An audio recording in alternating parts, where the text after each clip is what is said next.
Hello, everybody. Welcome to Coffee Time. I am your host, Byron. This is episode number 98. Coming close to 100. I don't know who I'm going to have for 100, but it's got to be special. So I don't know who I'm going to have yet. But alongside me via StreamYard and live right now on our YouTube channel, Coffee Time with Byron, and available next day on all podcasting apps, Anchor, Spotify, Google, Apple, and now if you have Alexa, you can say, play Coffee Time with Byron. I am on there too, Amazon Music. So, hey, win-win. But alongside me is former NHLer Cory Cross, drafted by our Tampa Bay Lightning in 92 supplemental draft. Thank you for joining us. How are you tonight? I'm doing good, Byron. Thanks for having me on the show. And no problem. And my son thanks you too for that birthday video. Thank you again. I do appreciate that. Yeah, no worries. That means a lot since he's a big sports fan. Yeah, I see him. I hope he doesn't hit you with his lightsaber there. Oh, I know, right? That's what I fear too. I hope you don't. I know. But let's get right to it. We just had the Olympics, and I see it was very special for you. You got to. I know it wasn't Olympics, but it was twice in the World Championships, so it's close to the Olympics. You played for your home country in Canada, and won gold twice in Finland and both in Finland. Sorry, both in Finland. Yeah. So tell us with the Olympics just passing. I know this is different, well, because it's close. But tell us what it's like to actually play for your country, and is it quite close, similar to the Olympics? Yeah, well, the World Championship it's mostly played in Europe. I think only one time has it ever played outside of Europe, and it's the biggest hockey event in the world, actually. With the viewers, you add up all the viewers and everybody in Europe, and it's the biggest hockey event of the year. People in North America sometimes don't appreciate it so much because of the playoffs are always going on at the same time. But right, you go over there and the cities and the arenas are packed with European people, and it's like a mini soccer game. Everybody's chanting and beating drums, and when you put on a jersey from whatever country you're from, it means a lot more. It's extra special, and it was a real honor for me to play for Canada. I played for them 3 times. We won it twice, and being it twice in Finland was kind of ironic. Six years apart, and same coach, and I think there was 4 or 5 of us that were on the team in 1997 as well. So yeah, it was really special. It's definitely the highlight of my career. Those 2 gold medal wins. Now, were you ever invited to the Olympics? Because I know obviously the World Champions also mean just almost as close to the Olympics. Were you ever offered to go to the Olympics? No, I wasn't. I just wasn't quite good enough.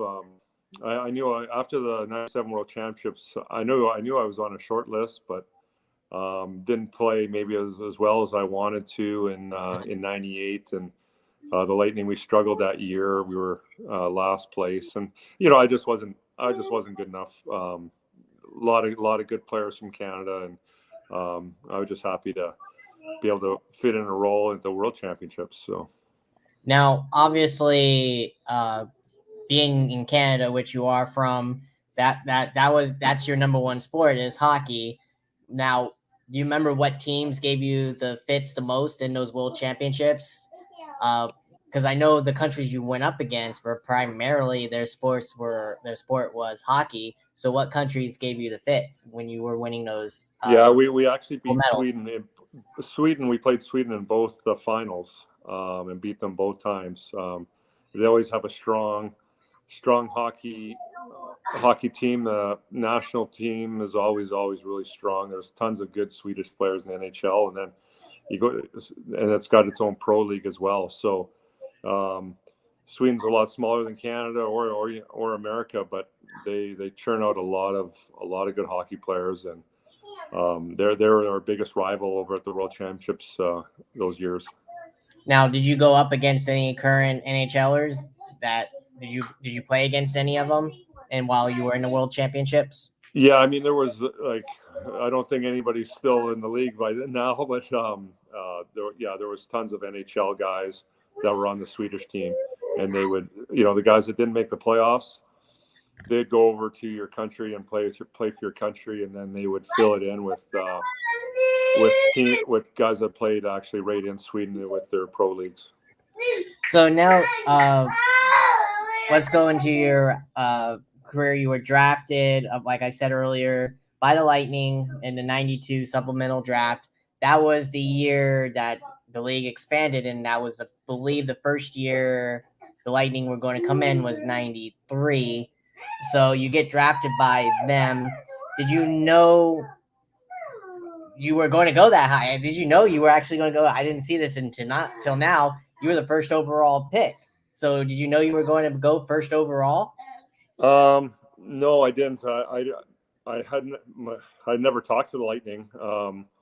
I thought maybe I might get picked by maybe a couple other teams that had scouted me. But no, it was a little bit of a surprise that Tampa picked me. I usually, teams will contact you and maybe interview you a little bit and ask you some questions and get to know you before they draft you. And so I hadn't heard from Tampa, and yeah, it was quite a surprise when my mom woke me up. I still remember to this day, 8 a.m. she woke me up and told me Tony Esposito was on the phone for me, and I'm like, what? So quickly go to the phone, trying to get a good phone voice, and not a sleeping voice. And he picked up the phone, and it was Tony O, and tell me, congratulations, we drafted you. And yeah, it was really exciting. Now being first overall, did you have the pressure of succeeding in the league? Did you have that pressure? Because I know a lot of number one picks usually have pressure on them. Did you ever? Yeah, well, so the supplemental draft was a college draft, and Roman Hamrlik, we all know we all remember Roman. He was the first pick in the entry draft. So that's the big draft. Roman had all the pressure on him. I was just a college kid who was a late bloomer, and they took a chance on. And so, yeah, no, I didn't feel there wasn't any pressure for me personally.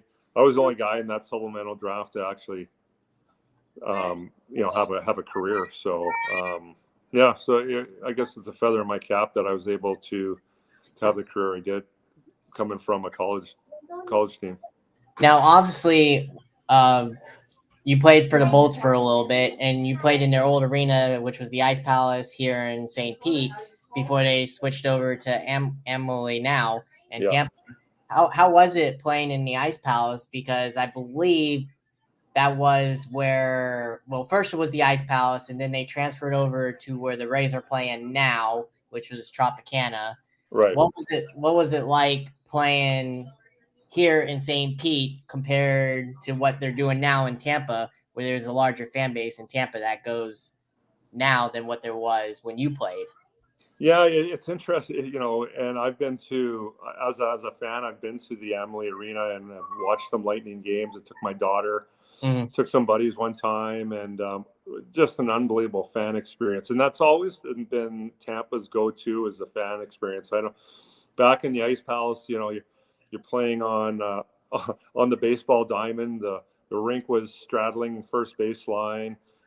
You had all these people in the upper deck watching the game, and then behind those big curtains that they had around the temporary stands, they had that fan land, and people just loved that fan land, kicking field goals and shooting pucks, and they were just handing out tickets like they were candy, right? Because there were so many seats in that building, and they could just hand out tickets. And I mean, my friends that I met when I was playing there, they loved going to those games, and still today we talk about, remember Fanland? That was awesome. And they had the beer gardens and the restaurant back there that we'd always go out after the games. We'd always go in there and have a bite to eat and have a beer, and then as Tampa has just been booming there, going down to Amalie.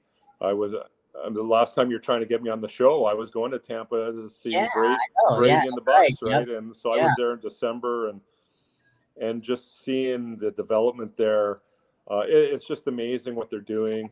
They've done such an amazing job with building that team, turning it into a hockey city, and in that downtown, revitalizing that whole downtown area. It's really amazing. Yeah, I actually, next time you gotta let me know next time you're down here so we can actually meet up. Yeah, I know. So you can meet my son. Yeah, exactly. Yeah. Yeah, you gotta let me know next time. I don't know when that'll be, but you gotta let me know. Yeah, well, I might have to get back there to see Brady again. Yeah, there you go. That's right. I know. Coming back from retirement, I know, right? Yeah.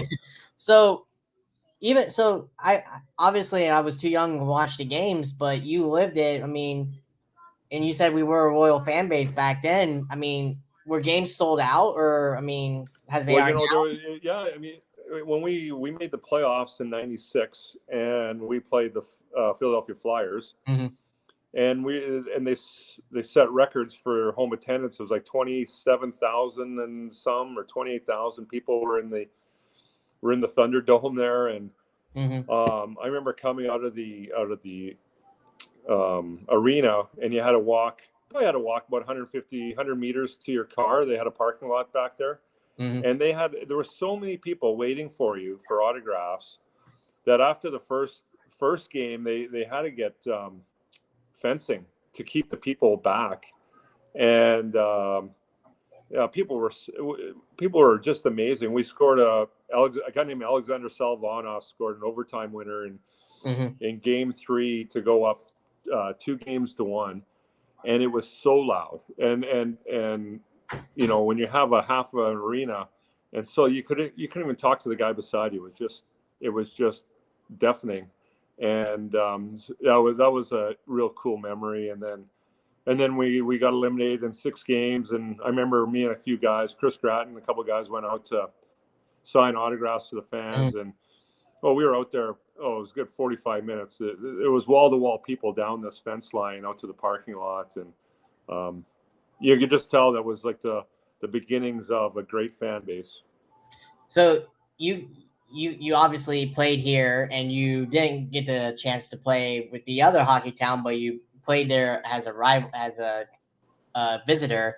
You know where I'm going with this. Who do you think? I got to ask your opinion, because at the time you played for us here, and then you played as a away team in what they call Hockey Town in Detroit. So your opinion, who's the better fan base? They call themselves Hockey Town over there, and now apparently, from what I'm hearing, and I truly believe it, apparently we're the Hockey Town now here in Tampa with all the cups we've won. Yeah, that's right. Yeah. So, in your opinion, what's the real Hockey Town? Well, I have to give it to Detroit. I mean, they've been one of the original teams for so long. They've been around for so long, right? And I mean, you'd have the people in Toronto saying that they're the Hockey Town. Very true. These original cities that have been in the league for so long, the fan base just is generational, right? And anytime you go there, anytime you go to a Tampa game when one of the original 6 teams are playing, there's so many out of town or in town Tampa people who grew up in Boston or New York or Chicago, Detroit. They're there. I remember when we played there, felt like an away game when those teams came to town. Oh yeah, without a doubt, and it still is that day somewhat. It's probably still like that a little bit, somewhat, right? Yeah, it's a little bit. I've been to some of the games, yeah.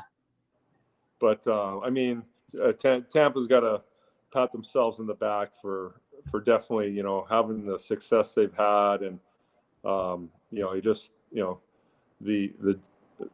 the front office and the ownership that the first early years was a bit of a struggle, and good ownership breeds good teams and good management, and it just runs downhill. Now, who was your coach? Was it Esposito at the time, or was he just the general manager? No, Phil was always the GM. I had Terry Chris when I first got there, and he was our coach for a couple of years, and he got fired and got replaced by a guy named Jacques Demers. And Jacques was my coach until I got traded. Now, I'm trying to remember. I can't. I've seen highlights, but was Dave Andrzejczyk a part of that team? Was he? Yeah, no, Dave didn't come until early 2000. I guess early 2000s. Just before, maybe a year before they won, I think. I got traded in '99 to Toronto, and so yeah, and then they were put together the first Stanley Cup winning team, and Dave came in all the trades that they made to build that team up. Now, before we get back into your career, let's talk about your college career to lead up to the NHL and before you got drafted. How was your college experience playing college hockey? Did it help you get to ultimately the NHL and being drafted by the Lightning? Yeah, well, I do have a unique story. I was a really late bloomer, and my first year at university, I actually wasn't even going to play hockey. I decided to play a junior on a junior B team, which was in the city of Edmonton. I went to the University of Alberta. Just was thinking, I'll just become a teacher. Went in for education, become a teacher, and move on with my life. And through that education program, they had these activity courses, and I took an ice hockey class. And the coach of the hockey team was the instructor of that class, and he actually recruited me out of that class, and asked me to come try out for the next season. And so I played junior B that year and tried out for the next year, and I was like the eighth defenseman on the team. Hardly played any games that first year, just practiced with the team, and then my second year, I was top four defenseman. I had developed, finally got muscle on my body. I'd grown so much in high school that I just needed a lot more strength. And top four defenseman. We won the national championship that year, and that's when I got drafted by the Lightning and went back to school for my third year with the hockey team, and graduated. And as soon as I graduated, I was signed by the Atlanta Knights, who were Tampa's farm team, on a 25-game tryout. And I turned pro then to go down to Atlanta and start my pro career. Now, did you know this supposedly about yourself? I'm reading this, if this is true. Did you supposedly know that you were a physically imposing player with a powerful shot?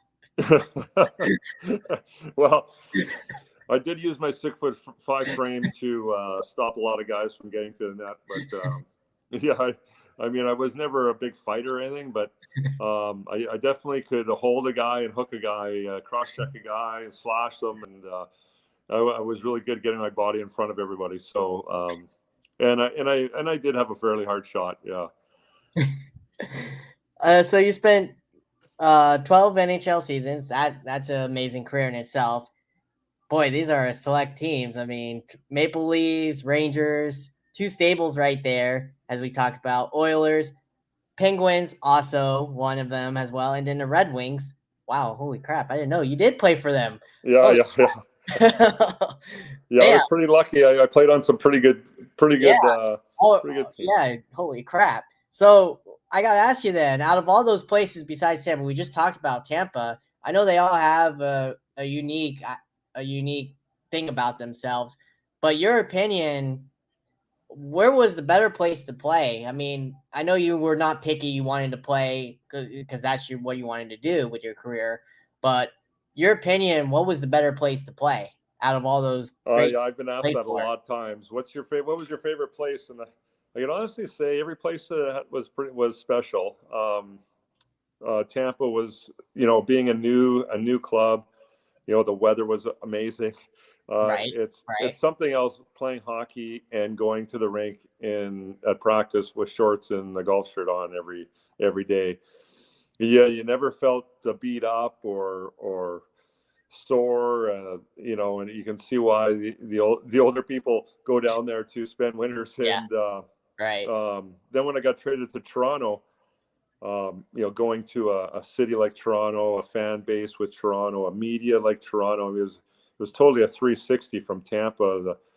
I mean, I got recognized in the first month in Toronto, probably more than 5 years in Tampa, and you're just in this cesspool of hockey, right? And I mean, Right. it was amazing. We had some amazing teams that in those 3 years with Toronto. We lost in the semifinal in 2002, and I thought that year we had a chance to win the cup. We just had a lot of injuries and kind of wore ourselves thin.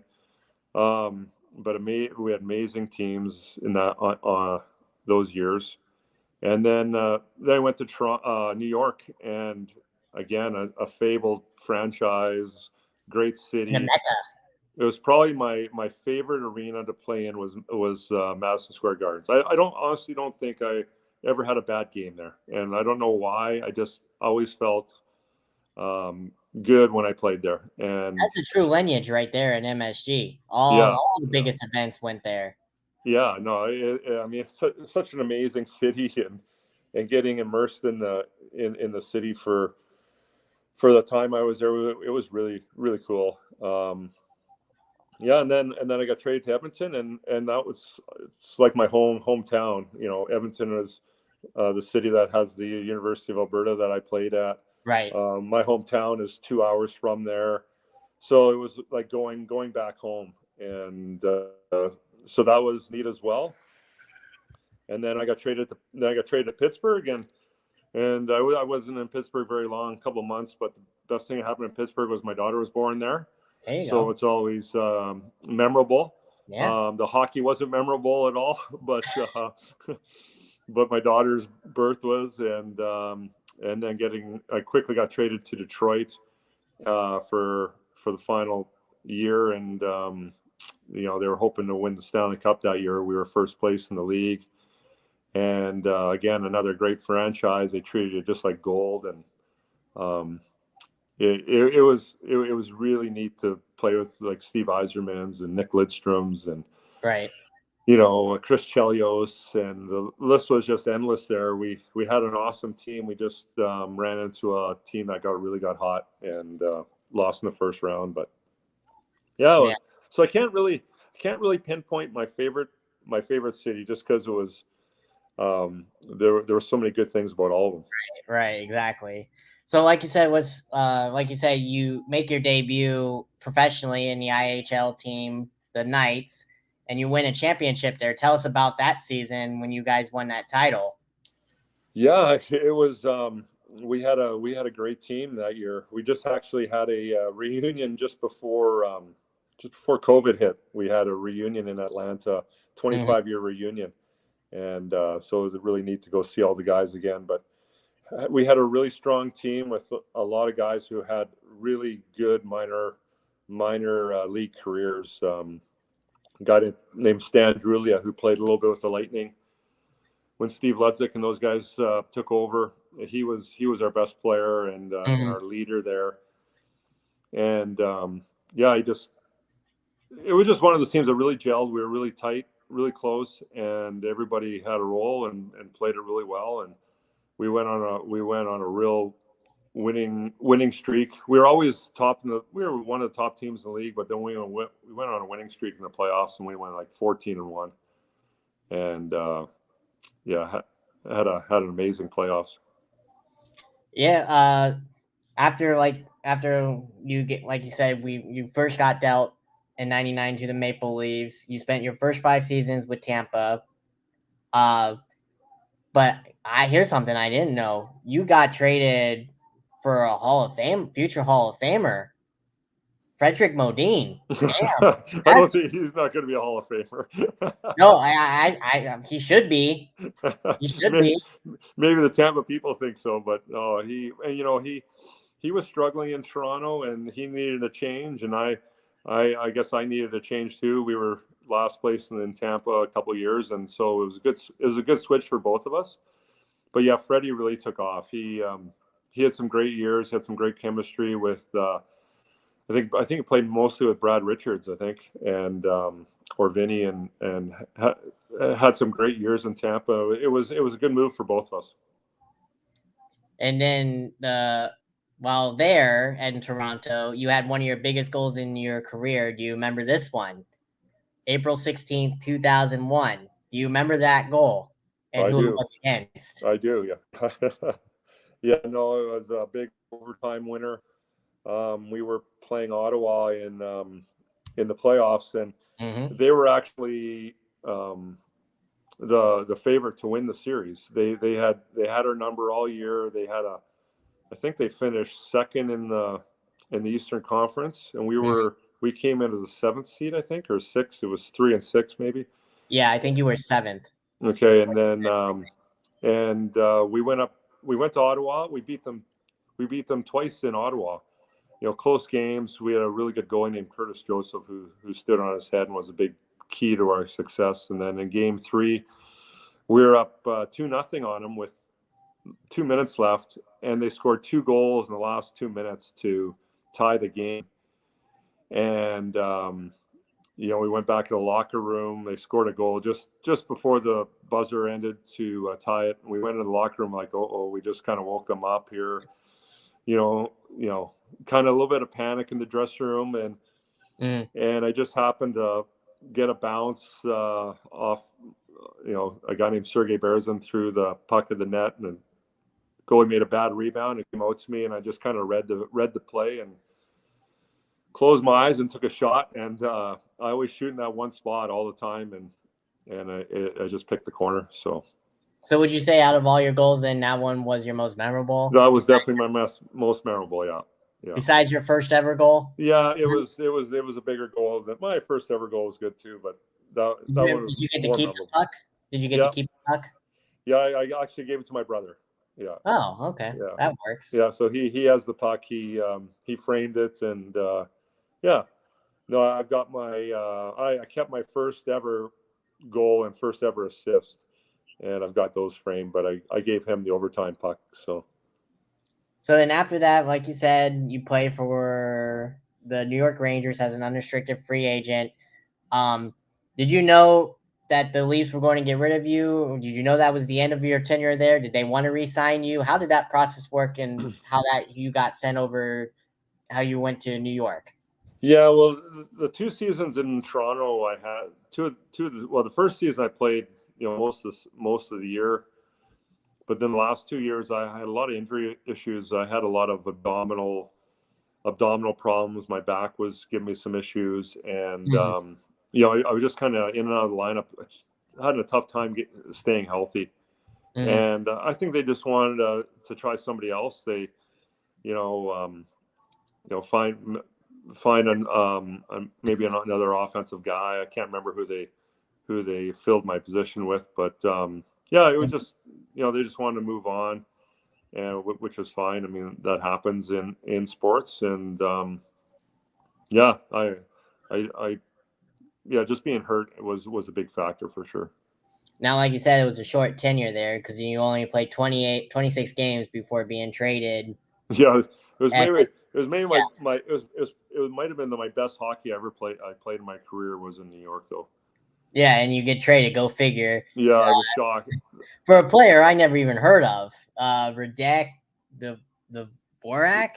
So Radek Dvorak, him and I were in New York together, and Radek played a bunch of years in Florida with the Panthers, and then in New York, and he was a good, solid 2-way player. And Edmonton had Anson Carter, and we see Anson on the NHL Network now. And Anson was going to be an unrestricted free agent at the end of the year, so Edmonton wanted to try to get somebody for him, and so they picked up Radek and I at the deadline. And I was pretty shocked because I was playing so well in New York, and I was enjoying it. And I remember I was going to go out to morning skate the day of the deadline, and go into the stick room, and he's like, yeah, you're going home. And I'm like, what are you talking about? He's like, oh, I traded to Edmonton. And I'm like, oh, you did? I was shocked. And he's like, yeah. He goes, aren't you happy? I'm like, well, I kind of was, I was really enjoying it there. And right. And he was like, oh, well, he just thanked me for coming in and doing a good job for them. But Edmonton wanted me, I guess, and so he made the move. Now, obviously, you played with, I believe Messier was he there Yeah, and the captain of that team? yeah, So, what was he like behind scenes in the locker room? Was he a leader? Because I believe Gretzky was pretty much on his way out when you were there, or he was already yeah. retired. He was gone. Gretzky So, yeah, retired in right. '99, Yeah, but Mark was there. Eric Lindros was there. yeah, yeah, Brian Leach. But yeah, Messier. I mean, he was such a leader and a great guy. He was at his end of his career there. Played a couple more years, but he the team was kind of like right around the playoff line there. We yeah. had a bunch of stars, but we just weren't clicking. Um, but Mess was one of the best captains I've ever seen or played for, and yeah, it was pretty exciting to be there and be a part of a team that because he's a guy I grew up watching in Right. Edmonton, and Yeah. being a teammate of his was pretty cool.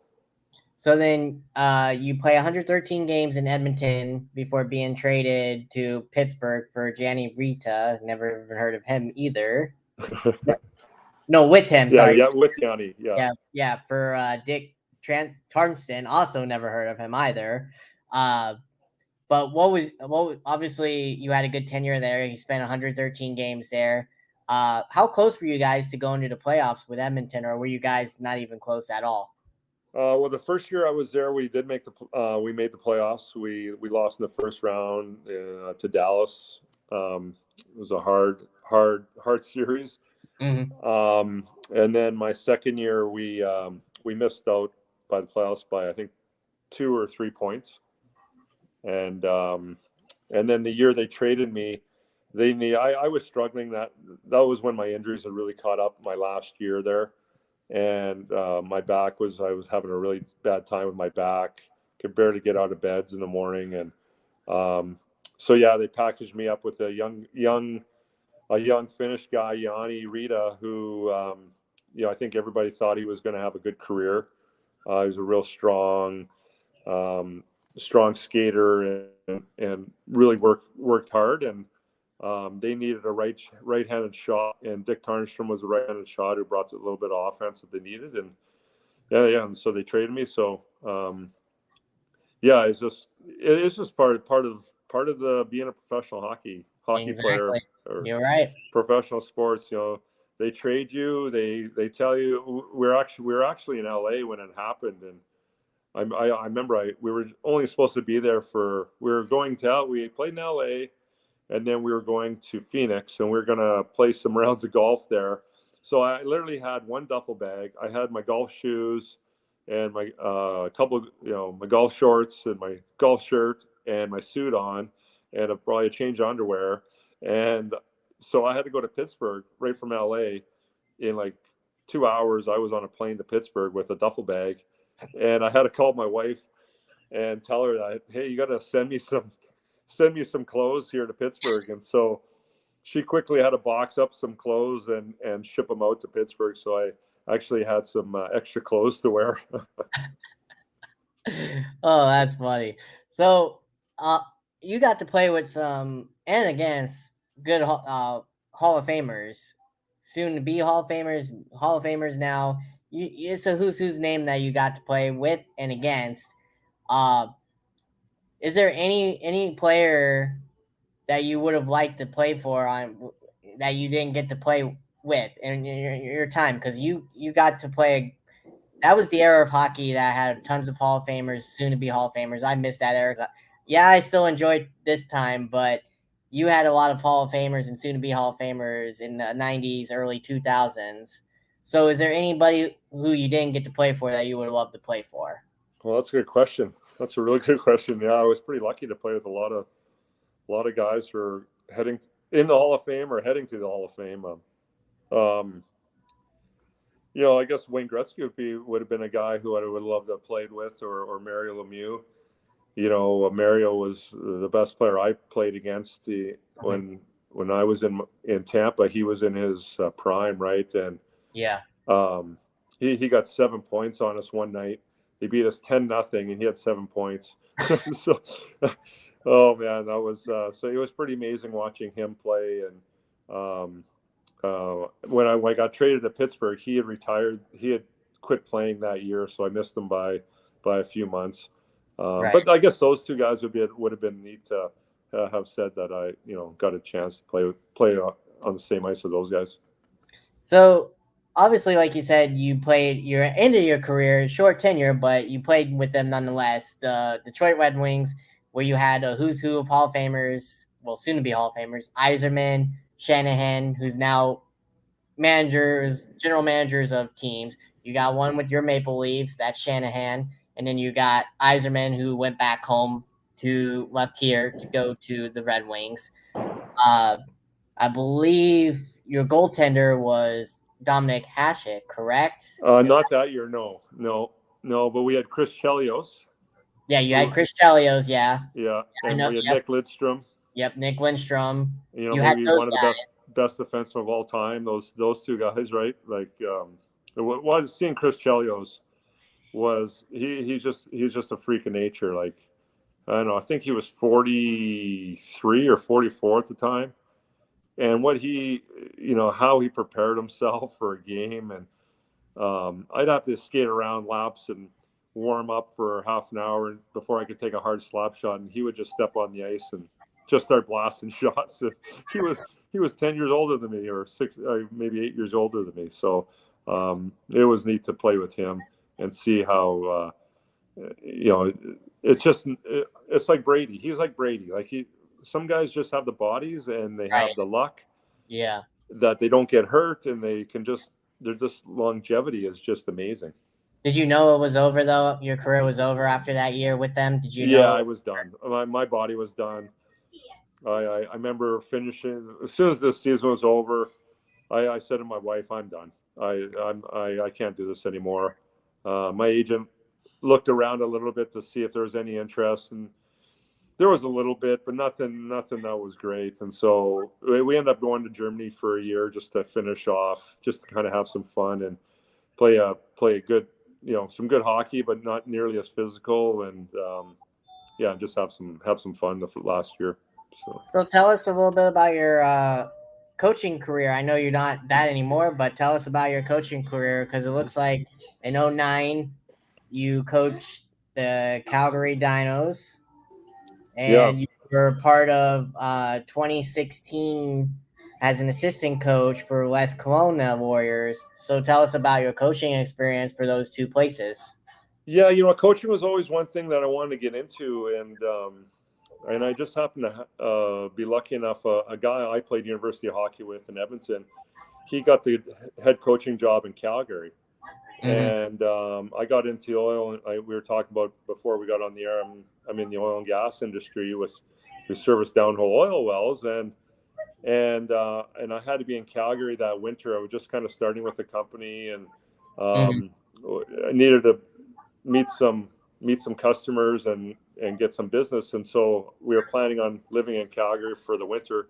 So that's where all that's the major oil hub in Canada is Calgary. And I started coaching with the university team there at the University of Calgary, and really enjoyed my time there.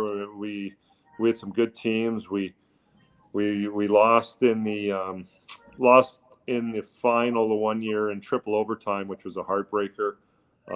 We did get to go to the Nationals another year because of we were runner-ups, and it was just a lot of fun. Some really good players and kids that went through there, and it's a great age group to coach. They're young men, and they're looking to trying to figure out what they want to do, if they want to continue in hockey after, or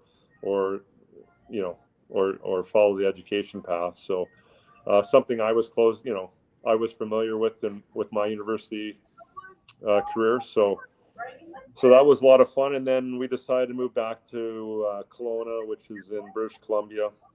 We're about 4 hours east of Vancouver, in a wine valley, similar to a Napa Valley here in Kelowna, which it's a pretty special spot. And they have some junior teams here, and I hooked up with the Junior A team, which is the West Kelowna Warriors, and we had we had a good, strong team, pretty equal from the first line to the fourth line, and nobody.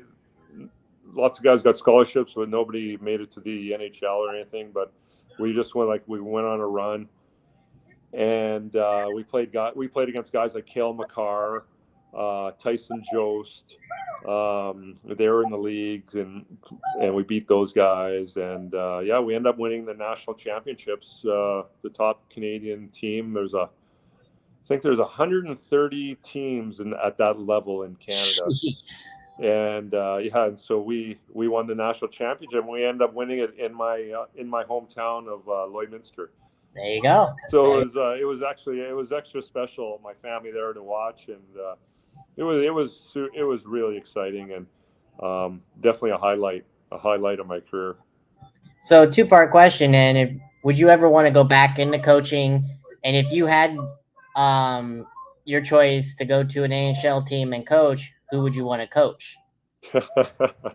Yeah, my wife was pushing me to get into coaching, but with the other career I had in the oil industry, I just couldn't leave that field. It was right.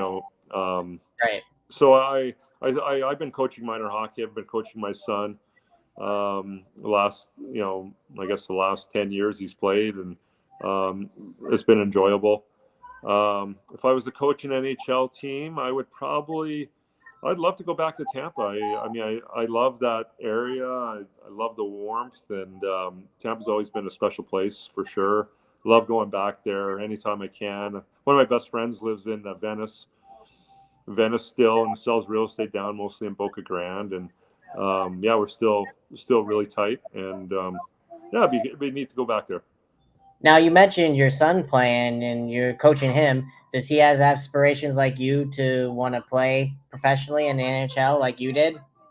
Yeah, I mean, every kid that grows up, I think every boy that plays hockey in Canada has the aspirations to play in the NHL.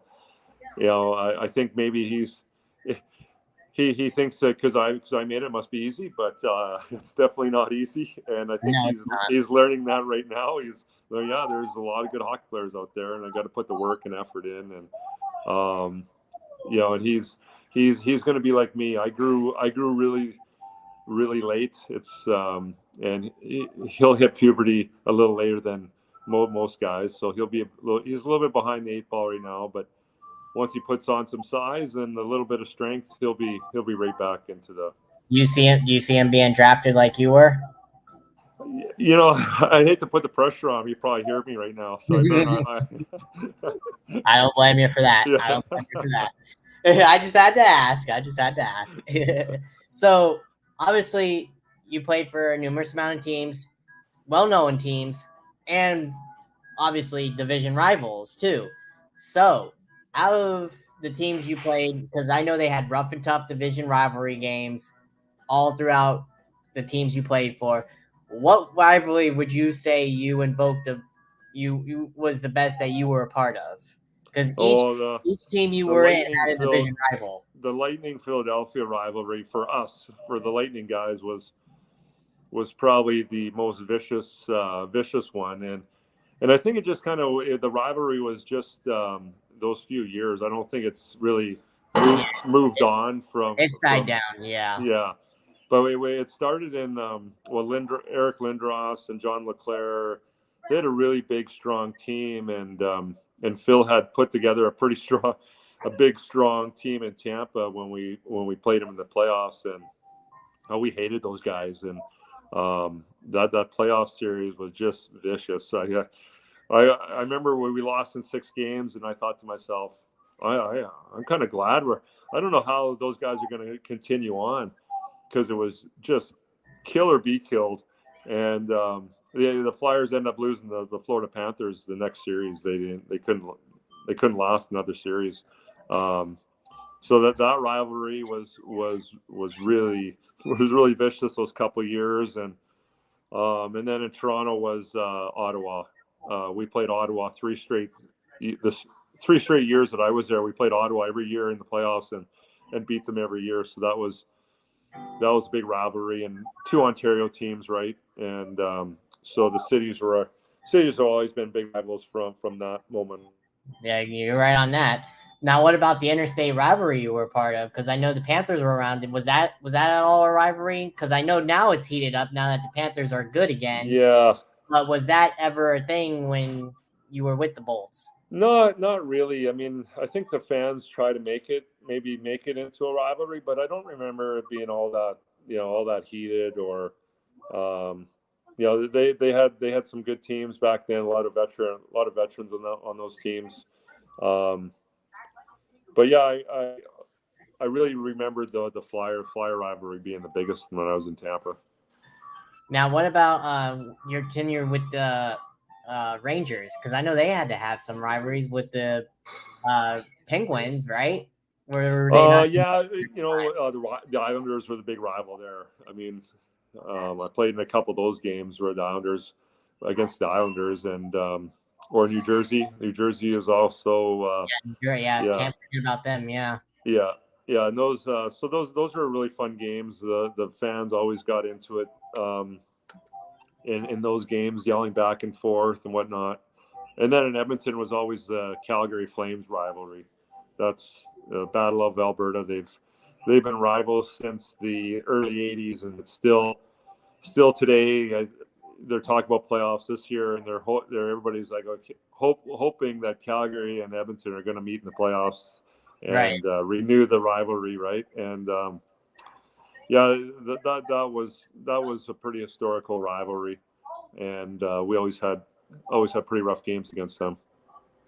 So now I got to ask you about, let's say, crap, I lost my train of thought. But anywho, let's go back to until I get that back to where I was going at. Oh yeah, now I know. I asked all my hockey guys this I have on whether they won the Stanley Cup or not. Obviously, you unfortunately didn't have a chance to win it, unfortunately, because you ran into powerhouse teams. But if you would have won the cup, you hear names and stories of what people have done with the cup. What would you have done with the cup? Because each player, I guess, gets one night with the cup. I've never ever thought of that question. That's maybe one question I've never been asked. So that's a good question. What would I done? I guess I definitely would have went back to my hometown. And I grew up in a town. When I grew up there, it was like 10,000 people. There's probably about 30,000 people there now. I would have definitely taken it back there. Probably went around the schools and showed it off to the kids. And, everybody always has a autograph session with it. And then I probably would just have thrown a bake party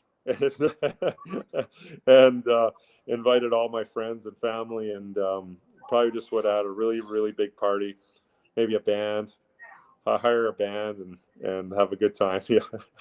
So even though you're busy with your oil company and you're coaching your kids team, have you been invited to any of your former team's alumni? Do you get to go to those anytime?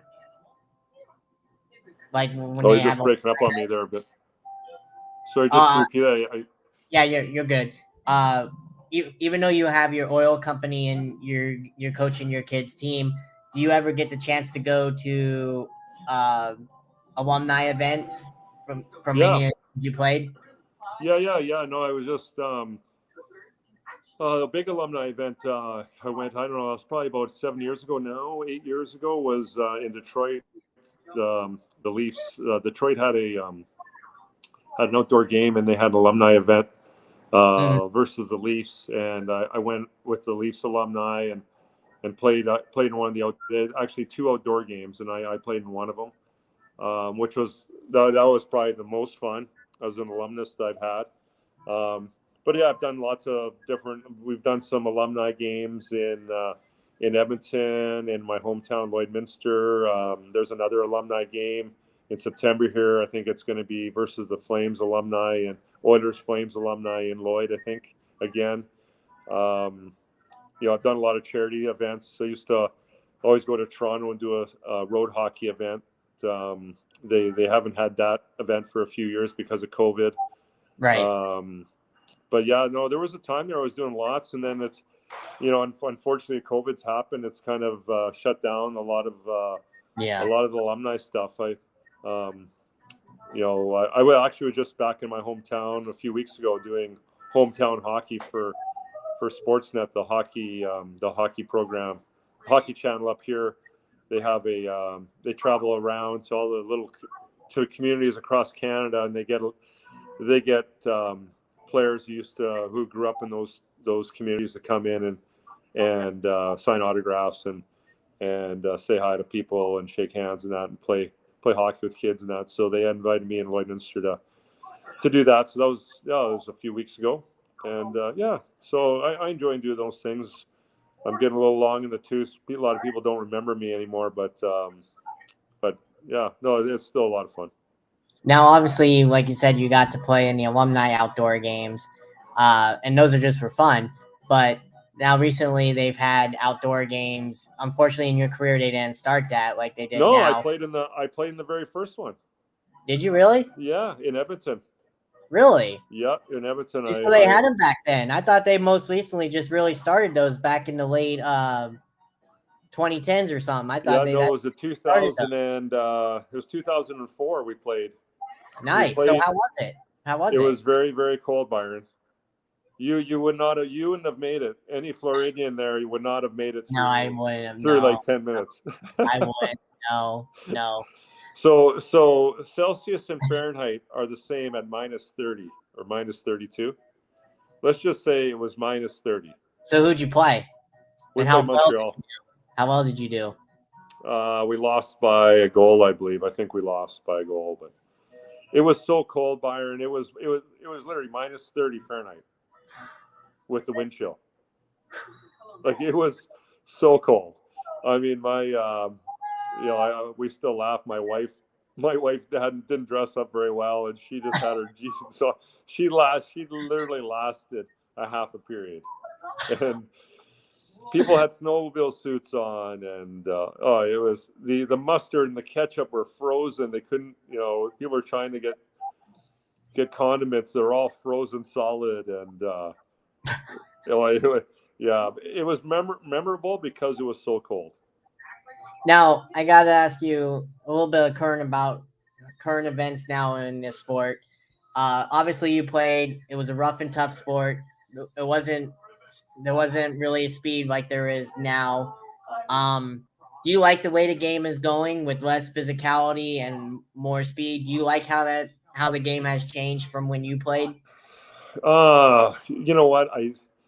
I got to say no. I mean, I like certain aspects of the game. I do like where, I do like the speed and the skill level of the kids and the players are such a high now, but I do like the physicality, and I think as a viewer, I find for new viewers it's too fast to follow on TV, and I think there it's to watch a game on TV, and if you don't have a trained eye for it, I think it's really tough. I think it'd be tough for people to follow the game because it's so fast. But saying that, I mean, having a trained eye and watching the skill level, it's amazing. But I do wish they were able to hold guys up a little bit. It gets, it gets a little hard to play. It's on defensemen especially. Guys come flying in on you, 90 miles an hour and put you through the boards, and you can't do anything about it. It's a lot of injuries happen for defensemen. So I wish they could change that a little bit, but going back to when I played, where the mauling, you could literally maul a guy and not get a penalty. I don't. There has got to be a happy medium there somewhere. Yeah, I never played it, but yeah, I gotta agree with you. I miss that because that's what I grew up watching. All those legends, and that's the game that I grew up on. I'm 30, so I grew up literally in the 90s, early 2000s before the game started to change. Yeah, I wish they would go back to that, but yeah, I mean, I agree with you too on a point. Yeah, I do like the speed. It's a lot better, to see. But yeah, they're really taking out physicality. I mean, yeah, there's still some enforcers out there like a Tom Wilson in that, but it's not the same. No. And you know what, and you know, I kind of cringe when guys fight. I like watching fights, but I cringe when I see it because it's just like, yeah, you know, it is.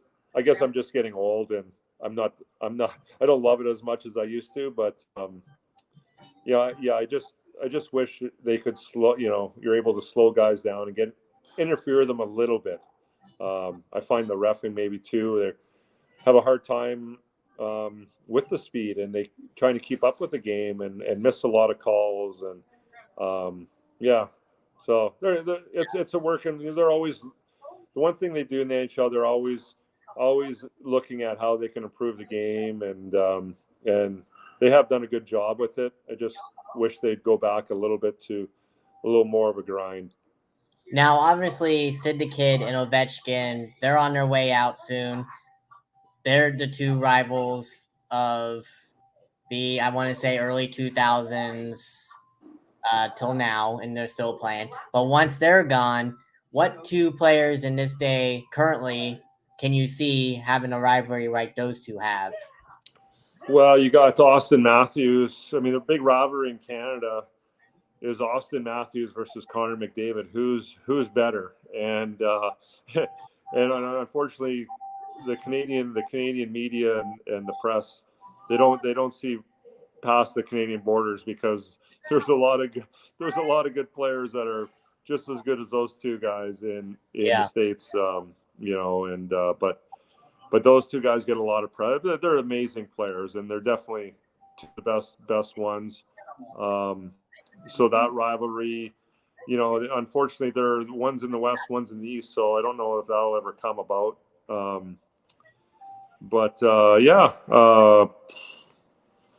I guess we'll just have to see who wins this year. Every playoff year, a new rivalry starts, and I think I think the Lightning and the Panthers, Carolina, that little rivalry those three teams have got going. Yeah, it's going to be fun to watch those three teams going at it. It's funny that you said that, because my previous guest that I had before you, Jim Thompson, also former player, said the same thing, that he can see that happening as the new Sid the Kid and Ovechkin rivalry is those two, Matthews and McDavid. So it's funny you said that. Yeah. No, it's I got a funny story about Jim Thompson. So when I signed with Atlanta with the Knights, I flew from Edmonton to Phoenix, and I got to the airport in Phoenix, and nobody was there to pick me up. And I was this poor college kid. I had like $30 American on me, and I knew the team was practicing at the arena, so I spent all my money to take a cab to the Phoenix arena, and nobody was there. Nobody from the Knights was there. So I'm sitting there. I'm standing there, not knowing what to do. I have no more money, and Jim Thompson and a guy named Phil Crow came walking out of their dressing room, and they're like, "Hey, you know, what's going on?" They saw me with my hockey bag, and Jim is actually from Edmonton area. Yeah, he is. Yep. And so I said, "Oh, I'm Cory Cross," and he had heard of my name, and we knew some mutual guys. And so Jim and Phil gave me a ride to the hotel. We know where you're staying. They gave me a ride to the hotel, jumped in the truck, and they really bailed me out. So it's funny that you said Jim Thompson. What a small world. Yeah, I'll have to tell him that I talked to you. Yeah, because maybe he'll remember that story. I'll have to ask him about that story. Yeah, he might, because you know what, I'll never forget it, because I am in what a bailout that was. Yeah. So back to the rivalry thing. You said obviously that's a big Canadian rivalry because you're from there. Who do you see in the States then? If that's a big Canada rivalry, who do you think in the States could be that rivalry? No, I like that Florida. I like the Florida Tampa rivalry. I think, you know, Florida's got a great team. Tampa's got a great team. Carolina's got a good team. I like that triangle of rivalry there. I think they're all, you know, they might end up playing. You know, two of them might play, and then, you know, they might end up all three intermingled somehow. So, yeah, so that'll be super fun. So then, do you see that being for player wise? You see those two of those players on those teams being rivalries. Like, yeah, and I don't know. Yeah, I guess you got what's the guy from? I can't remember the names on the tip of my tongue. The guy from the Florida. Barkov. Yeah, Barkov or Huberdeau, and versus Stamkos and Point, or Stamkos and Kucherov. Yeah, so. Yeah, I could see that. Yeah. So now that we get back to them, they're the only team to. I know it's hard to repeat. They're back to back. Can you see them doing a trifecta? Can you see them winning it this year? You know, I never say never.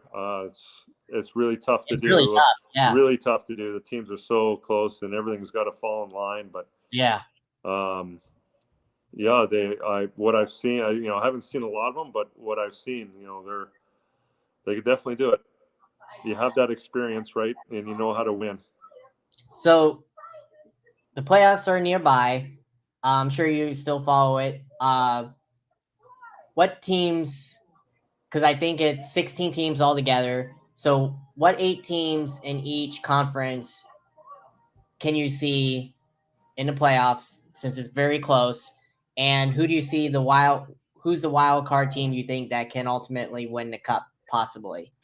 What wild card team from both leagues? Yeah, well, the Eastern Conference is kind of set, and then Dallas, trying to remember, Dallas and Vegas, and are kind of battling for that last spot. LA is kind of faltering a bit here, but I've always liked Vegas. The last few years, I've always thought Vegas was the team to win, and they could be a wild card team if they get in to really upset the apple cart. Colorado's got a really good team though. They're very skilled, very fast, and I think they're probably the favorites of the West. And then in the East, I still look at, like I said, the Carolina, Florida, or Tampa. One of those teams is going to come out of the East. Now, let's talk about your last team that you played for, the Red Wings. Yzerman took over as the GM there.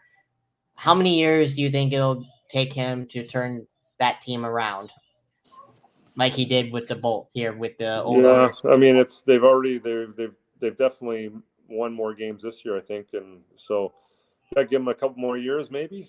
Maybe they can do it again.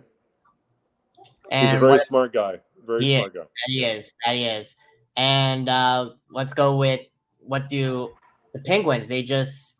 They're in the long. I just saw this too. The longest tenure right now in sports, in any sport. Oh, making the playoffs. 3 years. Yeah, 16 straight years of making the playoffs. How far do you think they can get? Yeah, I don't think they get very far. I think the other teams are stronger than them. Yeah, I think they'll be bounced in the first round. Good possibility. I can see that. Yeah. Good possibility. Yeah. Edmonton, your other team. That's I don't know. Maybe I could see Calgary beating them if they meet Calgary, because those two can really beat each other up. That would be a great series. I see Edmonton. Edmonton only if they get good goaltending, they have to get better goaltending, and they have to get better team defense.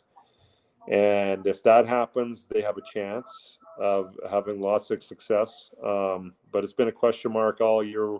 Their team defense and their goaltending. So that's if that comes together, then they'll be good. If not, they'll be quickly out too.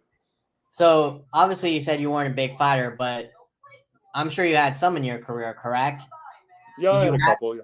Did you have out of the fights you had, was there one that was memorable to you in a way? I know it sounds weird, but I have to ask. I mean, well, I think it was my second last game in Detroit. I fought Steve Ott, and Yeah, it's probably my most memorable fight just because it was my last one. But yeah, there wasn't. I stayed away from the heavyweights. I knew my career would be shortened if I fought those guys. So I stuck to the middleweights. Now, were you one that also was in a penalty box a lot, or did you stay away from the penalties? I got a few penalties for sure. A lot of stick penalties. A lot of I like cross checking guys a lot. So probably got a few cross checking penalties. There you go. Now, obviously, we still have like I told you earlier, we have some enforcers still left in the game, like Tom Wilson and that. Unfortunately, I remember one big time in the early 2000s, Todd Bertuzzi and what he did. He ended up ultimately getting banned, and then he came back, I think, for a year or two or somewhere after that ban. Do you think he should have been able to come back into the league after what he did and hurting that guy on the ice? Because that was big time. That was a big story, made national news. I remember that whole story. I didn't watch the game, but I saw what he did. Yeah. It's it was a real unfortunate incident, and I know Todd isn't a really mean guy. He's a real gentle giant, and I think the whole situation, from the media to the media just got that whole situation ramped up emotionally, that everybody was just ramped up more than they would have. And I'm Todd. There's no way Todd was thinking that he was going to do that, do that kind of damage. And I'm sure he regrets it, to this day. And it's just not the guy he is. I know him personally, and just a bad situation that unfortunately the guy got seriously hurt. And there's been lots of other things that have happened in hockey that I've seen a couple of punches like that since, and the guy never got hurt like that guy did. So now, do you ultimately see? Obviously, we still have Tom Wilson, and there's others I'm sure still out there, but that's the only big one I can think of. Do you see that role as enforcer going away in the sport? Yeah, you don't see that anymore. And there's definitely a role for it. I mean, Edmonton. There's been McDavid and Draisaitl, and there's been guys taking liberty up them, and they got a couple guys that can stand up for him. But there's definitely a need for it. I do like the role of the enforcer to keep the sticks down, because you don't have those guys, the stick work gets vicious, and just keeps guys honest, right? Yeah. Now tell me how is this happening? How is Zdeno Chara still in the league? Isn't he like close to 50? How is he still staying in the league? The guy is the strongest man probably ever to play the game. So I think just pure strength and some luck, right? He just never gets hurt, and it's just like Chelios was, a little bit of a freak of nature. And but the guy is so strong. He literally, nobody can work out with him because they can't keep up with his strength. And he's a big general giant too, Olsey. He's a real good soul, but man, you don't want to get him mad. Now, did you also have the chance to play against him? Because he was. Yep. No, I played against Zdeno. Yeah, he was in the middle of his career, correct? When you were still playing. Yep. Yeah, he was in Ottawa. The third year against them, and he was with the Islanders before that. And I played lots against him. Just the mind. I mean, for not many guys make me feel small, but he sure did. He did. Now, obviously, you unfortunately won't make the Hall of Fame, but I gotta ask you: is there a player that you know of that you played against or played for, or even before your time when you were growing up watching it, that should be in the Hall of Fame that's not in it right now? Well, one guy's name that always pops up here lately, last few years, he hasn't kind of got snubbed, is Alexander McGillney. and played with him in Toronto, played against him lots, and I think he probably needs to be in that in the Hall of Fame. His skill level was the best, one of the best I've ever seen, and he could play both ends of the rink. He kind of changed. He was a pure goal scorer, and he changed at the end of his career. He changed into a two-way player, and I think he needs to get a nod for the Hall of Fame for sure. And let's talk about the GOAT debate. I hear talk, obviously, of course, Gretzky in my time, and before my time, I believe was what's the name? Can't think of his name. Gordie Howe or something. I think was one. Yeah, of Gordie them. Howe. Yeah. Yeah, I think was one of them way before my time. I know it's a different era, different era, but it's a great debate to have. Who, in your opinion, give me your top 10 all-time hockey players? Oh man, well, Gretzky's number one for sure.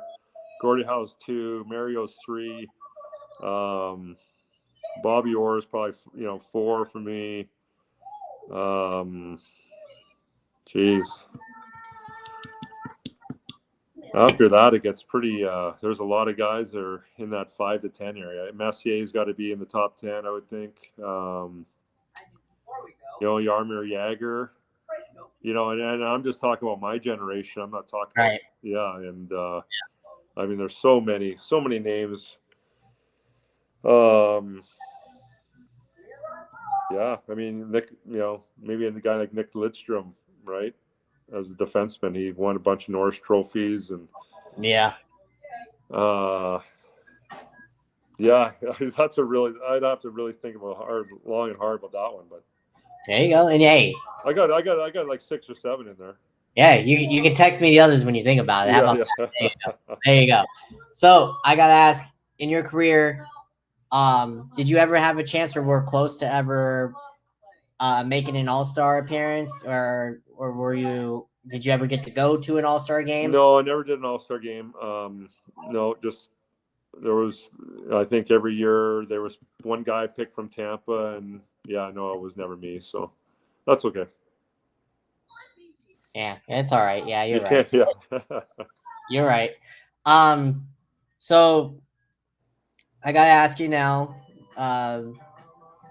Toronto, they're on the cusp of every year. All the time I hear how they have a chance to win a Stanley Cup.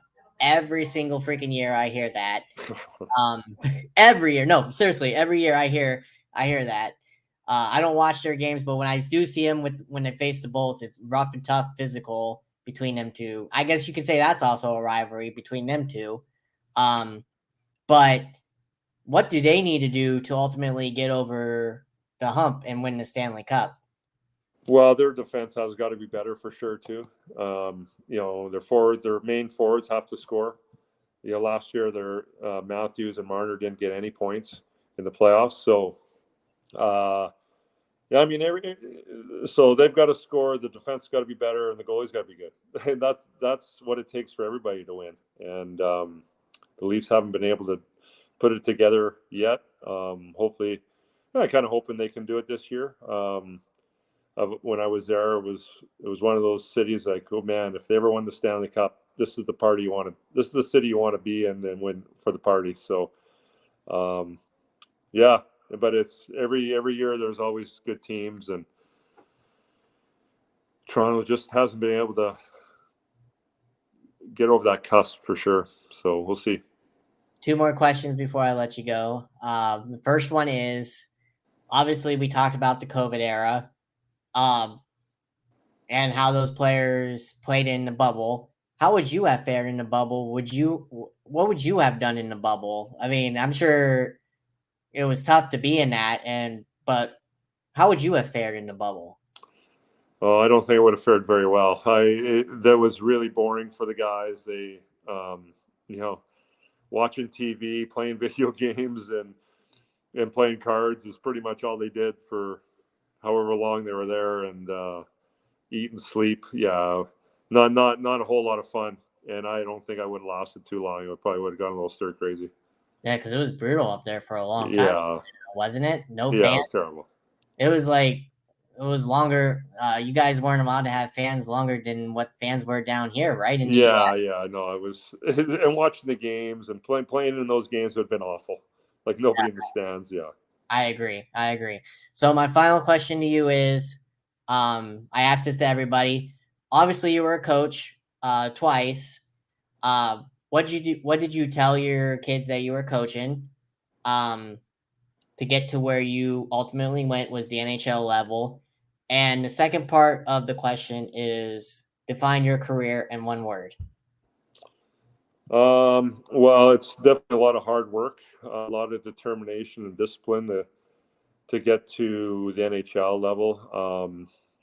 You got to be selfish. Like I was pretty, unfortunately, a professional athlete has got to be pretty selfish because you're the business, your body's the business, and you got to look after it. And I guess one word is just lucky. I was in the right spots at the right time, and there was a lot of luck to it all. I couldn't say any better. Thank you again for your time. Hey, it finally happened. I mean, it took forever. Yeah, well, I appreciate the offer. So Yeah, it's anytime. always good to chat. You're more than welcome to come on anytime you want. Like I said, I'll definitely stay in touch, especially now that the playoffs are Yeah, here. well, we'll see how the playoffs work out. Maybe I'll get on. We'll Exactly. talk about the playoffs. And like I said, it still stands. When you're here, let me know so we can actually meet up. Sounds good. Perfect. Sounds good, Byron. Take care. Okay. Yeah, same to you. Be safe. I'll send you the episode when it's done so you can post that. And again, still stands. If you know anybody, please send them my way. I'd appreciate it. Sure. Sounds good. Okay. All the best. No problem. Take care. All right. Have a good night. All right. Bye. Bye.